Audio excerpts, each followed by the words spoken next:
the first time in the nearly 2 years since the start of Robert Mueller's Russia investigation, tensions between Mueller's team and the Justice Department are spilling out into public view. The Justice Department today hitting back at special counsel investigators who have now, for the first time, pulled back the curtain on their findings, accusing Attorney General William Barr of downplaying the damaging evidence against the president. From the New York Times, the first to report on the brewing conflict, quote, some of Robert Mueller's investigators have told associates that Attorney General Barr failed to adequately portray the findings of their inquiry and that they were more troubling for President Trump than Mr. Barr indicated. That's according to government officials and others familiar with their simmering frustrations. The report adds the special counsel's investigators had already written multiple summaries of the report, and some team members believe that Mr. Barr should have included more of their material in the 4-page letter he wrote on March 24th, laying out their main conclusions. New reporting in the Washington Post adds this about how Mueller's team crafted their report and what was intended for public release. Quote, the report was prepared so that the front matter from each section could have been released immediately or very quickly, the official said.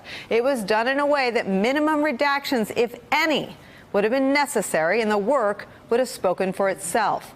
Mueller's team assumed the information was going to be made available to the public, the official said, and so they prepared their summaries to be shared in their own words and not in the Attorney General's summary of their work, has turned out to be the case. Instead, Attorney General William Barr released a 4-page letter describing the findings, containing just 5-sentence fragments from Mueller's actual report. And now, House Judiciary Chairman Jerry Nadler is calling for the immediate release of any summaries the special counsel prepared.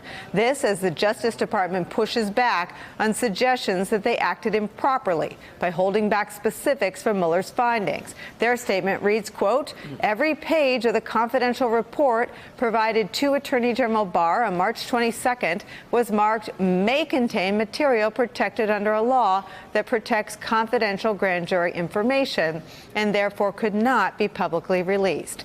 Given the extraordinary public interest in the matter, the AG decided to release the report's bottom line findings and its conclusions immediately, without attempting to summarize the report, with the understanding that the report itself would be released after the redaction process.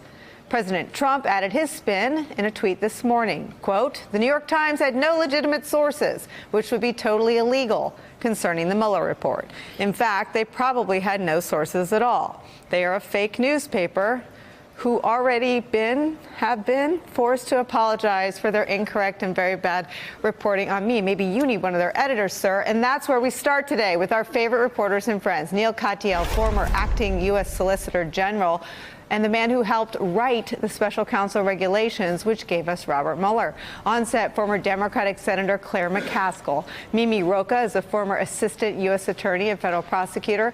And Donnie Deutsch is here. But first, let's go to reporter Mike Schmidt, who first broke the story for the New York Times, who joins us by phone. First, take us through the original report, and then I'd like to get you on the record with the president's attack on you and your colleagues. Well, to deal with that sort of off the bat, the president's repeating this falsehood about us, about how we had apologized after the election. It's something he said repeatedly, and, it's false. And, I guess he continues to do it, and there's not much that we can actually do about that.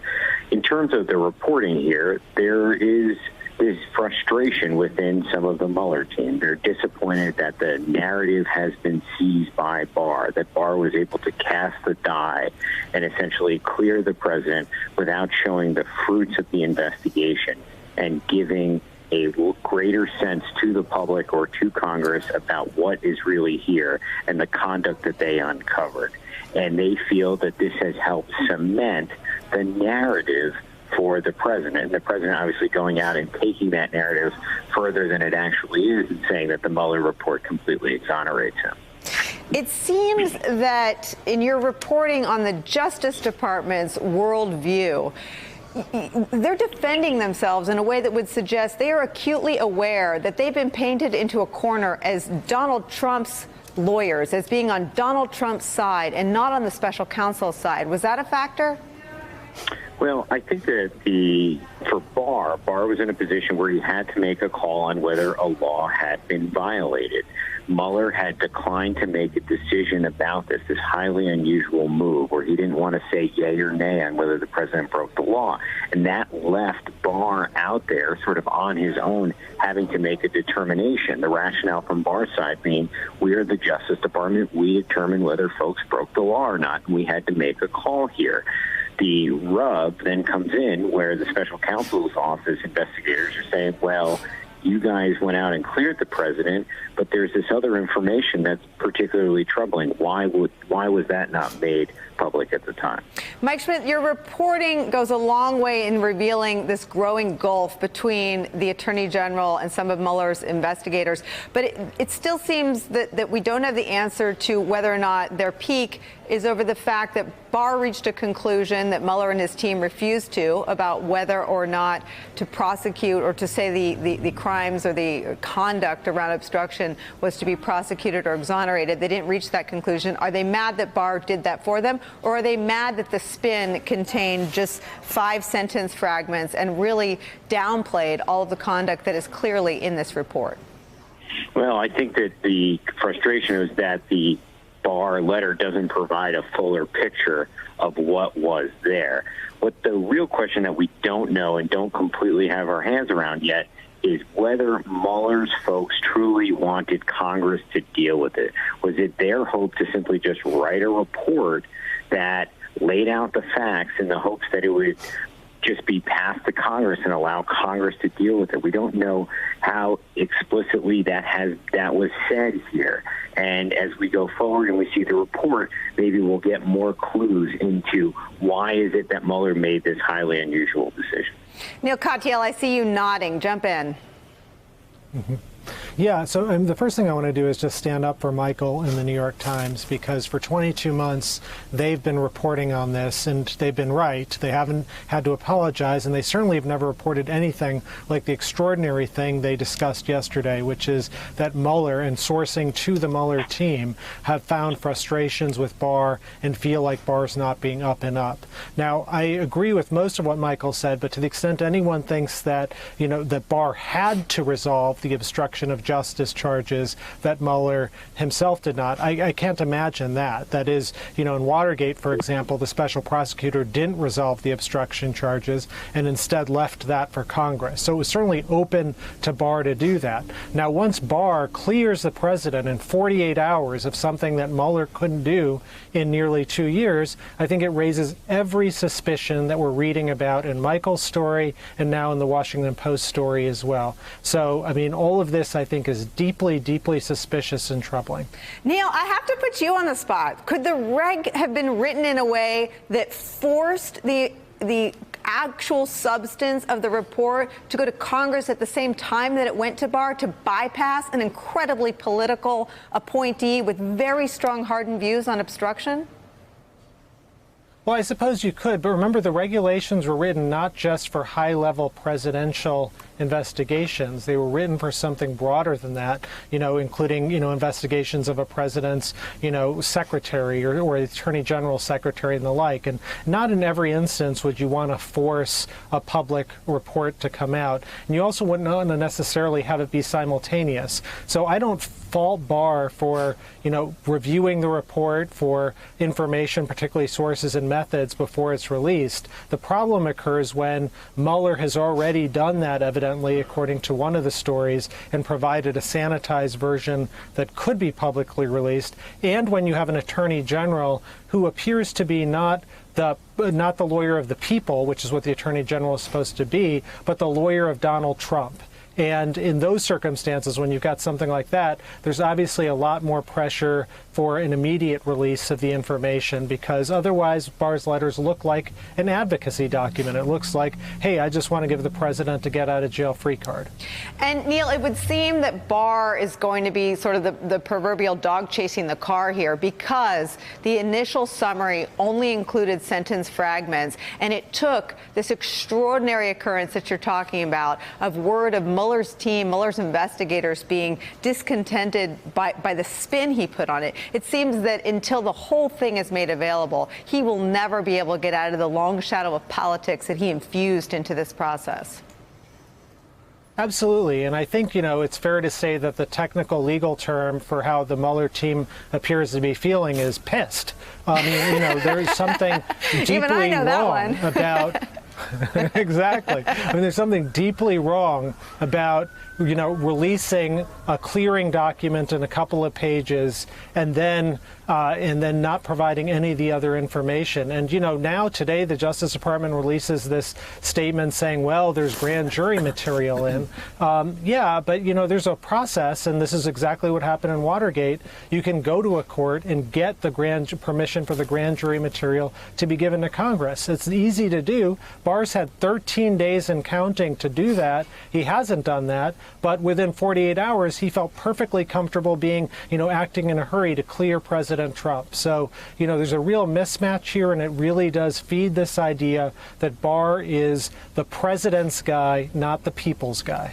Let me ask you one more question about that process, because it would seem that Mueller's investigators have been removing grand jury material from their filings for the 22-month period that they've been at this. There have been other suspects and targets and people who are convicted they've been filing documents for which they would have had to remove or redact grand jury information for the 22 months they've been in business. Isn't that right?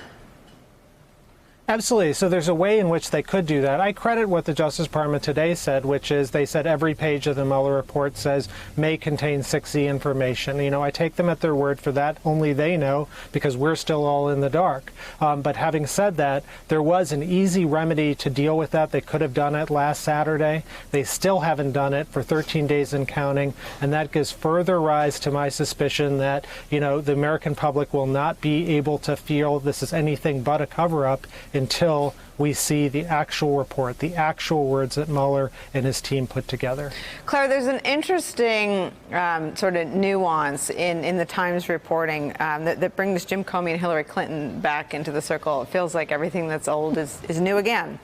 Times reporting, according to officials familiar with the Attorney General's thinking, he and his aides limited the details they revealed because they were worried about wading into political territory. I'm sorry. Mr. Barr and his advisors expressed concern that if they included derogatory information about Mr. Trump while clearing him, they would face a storm of criticism like what Comey endured in the Clinton investigation. Didn't they do something worse? Comey reached a decision on whether or not she'd committed a crime, said she had not, and then detailed the conduct in the investigation. Mueller didn't even get to where Comey was. Mueller didn't even reach a decision. He neither exonerated nor recommended prosecution. And then Barr came out and sort of, poured hot sauce in the pudding. I mean, this seems like what they did and how they've handled themselves, at least from my old sort of worldview as a communicator, what they did is far more egregious than what Comey did. No question. I think they make Comey look like a piker in terms of kind of clearing the deck for Trump. And here's the thing.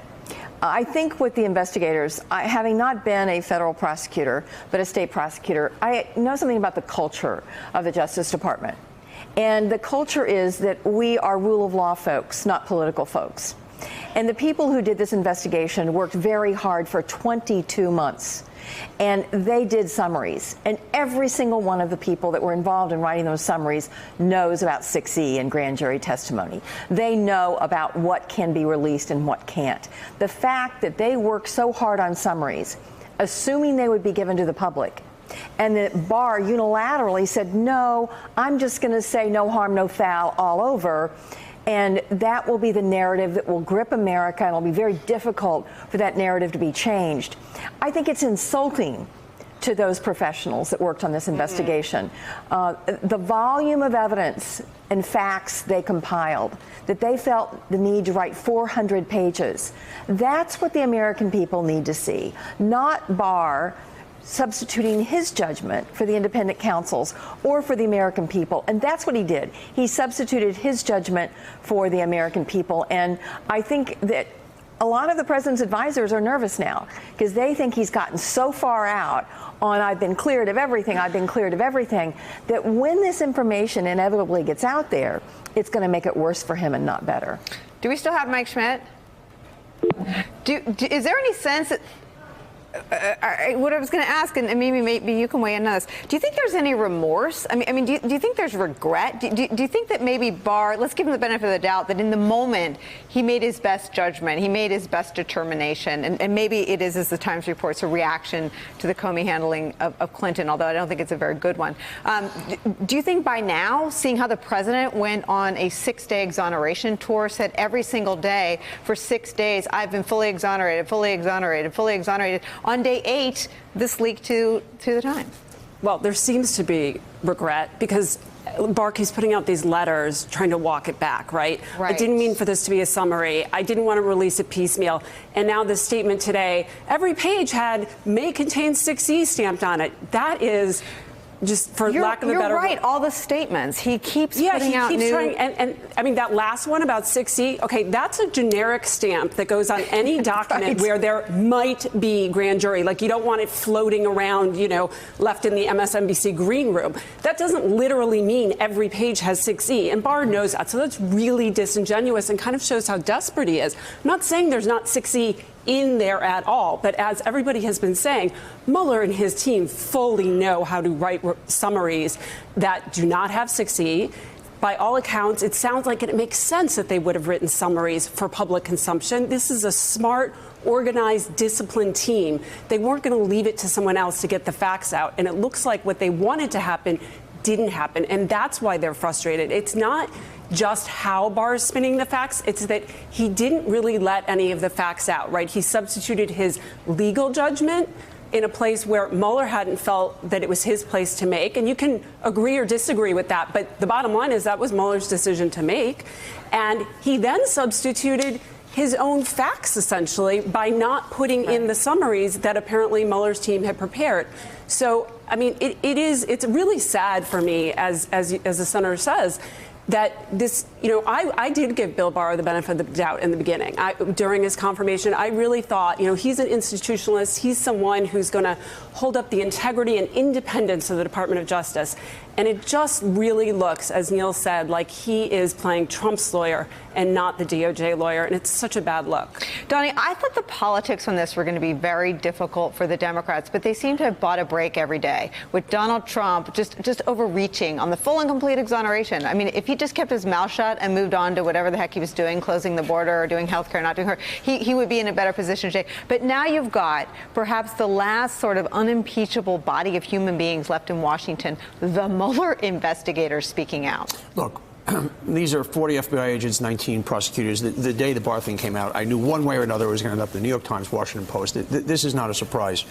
What will eventually come out, and Mimi, you can speak to this better than I can. It's interesting. A friend of mine, it's a terrible story, was murdered 20 years ago by his wife and recently had the trial. And it was a pure circumstantial case. And I knew 17 of the things. And hearing the prosecutor put them all together, one after the other, it paints a very different picture. And I think that's what's going to happen when it comes out. Somehow, and this is what you do for a living, the way it is thread, the way the 6 things we know already and the 17 things we don't know are thread together are going to paint a very clear obstruction picture. Having said that, the evidence. Yes, having said that, and I want to take the numbers 37 and 45.